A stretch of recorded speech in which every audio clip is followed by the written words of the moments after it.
Bonjour à tous et bienvenue à la première émission de Super Retro Tide dédiée aux tests de jeux vidéo old-gen. Notre premier numéro sera consacré au légendaire Super Mario Bros sorti sur Nintendo NES, mais également sur d'autres supports comme en arcade et sur ordinateur comme le PC-88 ou le Sharp X1, qui eux sont des versions oubliées. Le jeu a été réalisé par Shigeru Miyamoto et assisté par Takashi Tezuka, produit par Hiroshi Yamauchi, et nous devons la bande sonore à Kiji Kondo. Miyamoto, on le présente plus, c'est un peu une légende vivante du jeu vidéo, à qui l'on doit bien entendu Mario, Zelda, Donkey Kong et bien d'autres licences un peu plus récentes comme Pikmin. Aujourd'hui, nous allons nous intéresser principalement à la version console de Super Mario Bros, qui est la plus connue et la plus réussie. Dans le jeu, l'histoire se passe dans un monde parallèle nommé le Royaume Champignon, où habite la princesse Peach avec ses serviteurs les Toads. Mais un jour, le royaume est envahi par Bowser et ses soldats, les Koopas qui transforment les habitants du royaume en briques.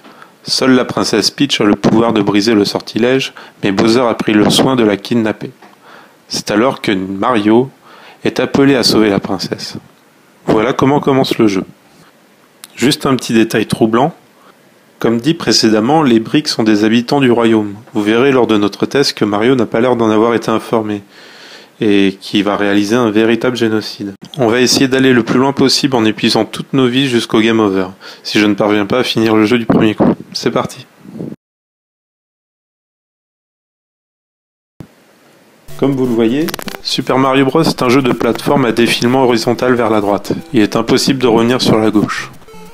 Il y a une bonne panoplie de mouvements, marcher, grimper, et il peut également courir et sauter, avec un système d'inertie en maintenant la touche B lors des déplacements. Il bénéficie également de coups supplémentaires en attrapant des items comme les champignons pour doubler de volume et casser les briques en sautant par-dessous, ou encore lancer des boules de feu quand il attrape une fleur. Lorsqu'il attrape un champignon vert, vous gagnez une vie supplémentaire au compteur. Il est également possible d'en gagner une autre en attrapant 100 pièces d'or. Lorsque vous attrapez une étoile, vous devenez invincible pendant un court instant, ce qui vous laisse la possibilité de détruire tous vos ennemis. Les ennemis sont nombreux. Il y a les Goombas, des champignons sur pattes, les Koopa Troopas qu'on peut utiliser comme arme en sautant dessus et en shootant dans leur carapace pour dégommer d'autres ennemis, les Paratroopas, des Koopas ailés, les plantes piranha qui sortent des tuyaux, la Kitu et son nuage par lequel il lance des hérisses, des tortues piquantes que l'on peut neutraliser seulement avec des boules de feu, des Chip, les poissons sous-marins, on y retrouve aussi les poulpes que je déteste, les frères marteaux, des tortues blindées dont j'ai oublié le nom, des boules de feu et Bowser, le boss du jeu. Le jeu est composé de 8 mondes de 4 niveaux chacun. Le dernier niveau étant le château de Bowser. Il se terminera par un duel avec le dragon, où il faudra atteindre l'interrupteur pour déclencher la passerelle se trouvant sous le dragon et l'anéantir. Frustration oblige, un Toad vous attendra pour vous annoncer la bonne nouvelle et vous dire que la princesse se trouve dans un autre château. Les premières fois où j'y avais joué, et que je n'avais pas encore réussi à finir le jeu, je ne parlais pas un mot d'anglais, et j'étais persuadé que Toad était la princesse, et je vous avoue que j'étais sceptique car je la trouvais particulièrement moche. Mais bon, j'ai réussi à finir le jeu un jour et ça s'est vite arrangé. Au cas où je n'y parviendrai pas aujourd'hui, voici un petit aperçu de quoi elle ressemble. C'est quand même mieux, non? La particularité de Mario Bros, c'est qu'il est truffé de passages et d'éléments secrets. Tellement qu'il serait compliqué de tous vous les montrer en une seule partie. En gros, vous pouvez accéder à des raccourcis en prenant les tuyaux, frapper des briques invisibles pour obtenir des items ou accéder à des warp zones vous permettant de sauter de nombreux niveaux. Super Mario Bros est sorti en plusieurs variantes sur NES, d'abord sur cartouche unique, puis en bundle avec la console et son zapper accompagné du jeu Duck Hunt, le tout sur une seule cartouche. Ce qui a permis à Super Mario d'être propulsé comme jeu rétro le plus vendu au monde à plus de 40 millions d'exemplaires. C'est bien entendu sans compter les rééditions next-gen. Le jeu est d'abord sorti en 1985 au Japon et aux États-Unis, puis a connu le succès en 1987 en Europe. La question qu'on peut se poser, c'est qui est Mario? Il est apparu pour la première fois en 1980 dans le jeu Donkey Kong sous le nom de Jumpman, l'homme qui saute si on le traduit grossièrement. On apprend dans ce jeu que Jumpman, enfin Mario, est un charpentier qui doit sauver Lady des mains de Donkey Kong en escaladant des plateformes sur un écran fixe. pour le faire chuter. A la base, Mario, dans ses premiers essais, ne portait pas de moustache, mais Shigeru voulait absolument lui faire une bouche. Les contraintes de résolution rendant la bouche de Mario plus ressemblante à une moustache, il a finalement rajouté quelques pixels pour lui en faire une. On reverra Mario Bros avant la sortie de Super Mario Bros dans plusieurs jeux, mais c'est en 1983 dans le jeu Mario Bros que l'on fera la connaissance de son frère Luigi.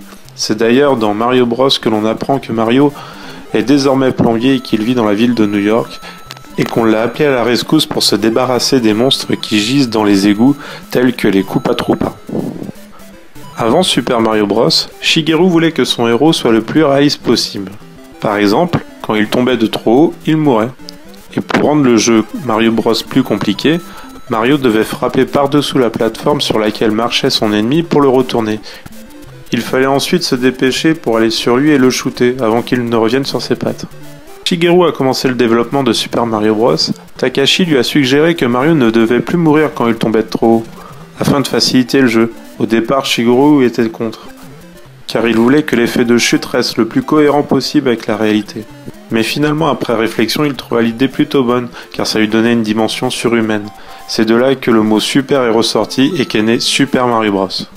Dans le jeu, il y a également des briques qui cachent des haricots magiques, nous faisant accéder à des zones bonus pour récolter un maximum de pièces. À la base, Shigeru voulait y créer des sessions de tir. Mais cela étant un peu déroutant pour le joueur de changer de jouabilité, l'idée fut abandonnée.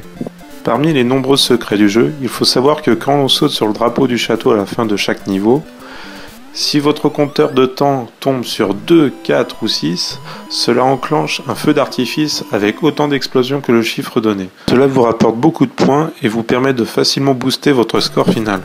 J'allais oublier, Super Mario dispose d'un mode de joueur, qui n'en est pas vraiment un à proprement parler. Dès que le joueur perd une vie, le joueur 2 débute une nouvelle partie. Et une fois qu'il perd, le joueur 1 reprend. C'est dommage, il aurait été plus sympa de mettre un mode simultané comme le Mario Bros qu'on a connu précédemment. Là, le but est juste de faire du high score et d'aller plus loin que l'autre. Le jeu a vraiment remporté un grand succès et a permis à Nintendo de s'imposer comme le leader du marché face à Sega. Vous verrez par la suite comment Sega ripostera et comment se déroulera la vraie guerre des consoles entre les Pro Nintendo et les Pro Sega. De nombreux produits dérivés ont suivi la licence Super Mario Bros comme une série animée produite par la société américaine DIC, à qui l'on doit un générique français génialissime que je vous laisse découvrir en fin d'émission. Mario et sa bande auront droit également à leur film par Rocky Morton avec le regrettable Bob Hoskins dans le rôle de notre plombier. John Leguizamo en Luigi qu'on connaît pas trop. Dennis Hopper en Bowser, enfin si on veut car elle ressemble tous sauf à Bowser. Et Samantha Mitis en Princesse Daisy, à ne pas confondre avec la Princesse Peach d'ailleurs. Je vous expliquerai pourquoi dans une autre émission. Pour résumer, le film est un gros nanar, qui ne respecte pas du tout l'univers du plombier et qui ne tient pas la route une seule seconde. Mais bon, pour les jeunes enfants, ça reste quand même un bon divertissement. Donc à regarder quand même par curiosité parce qu'il y a quelques petits clins d'œil sympas.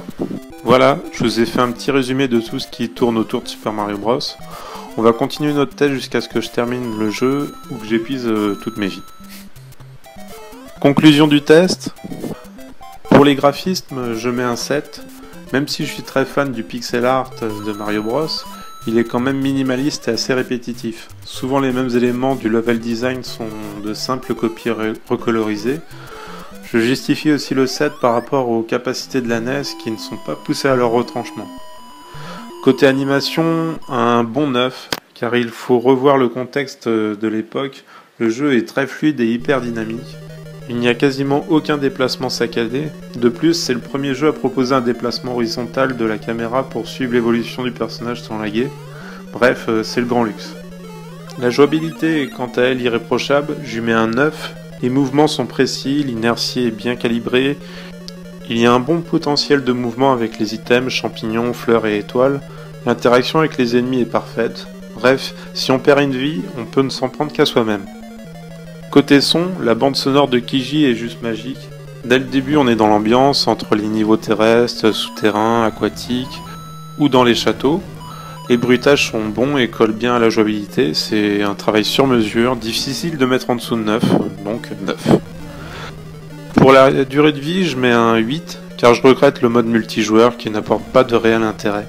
C'est un prétexte pour éviter les chamailleries entre frères et sœurs et pour que les parties individuelles ne durent pas trop longtemps. Le jeu en lui-même a une bonne durée de vie avec ses 8 niveaux, enfin si on évite les raccourcis cachés nommés Warp Zone.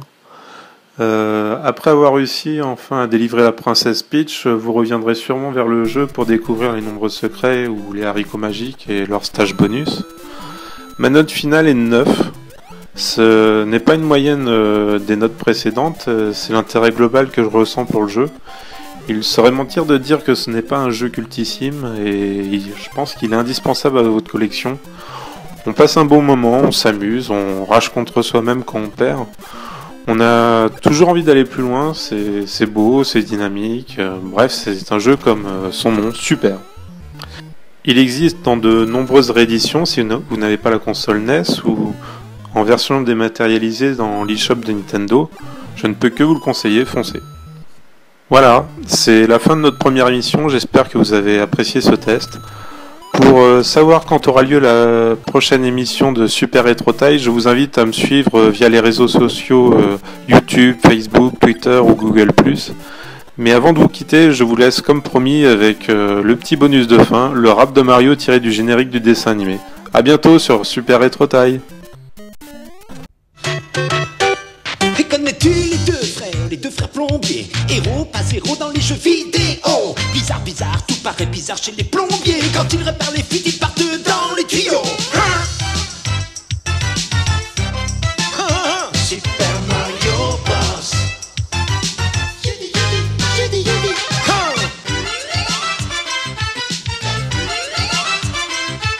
Les Super Mario Bros.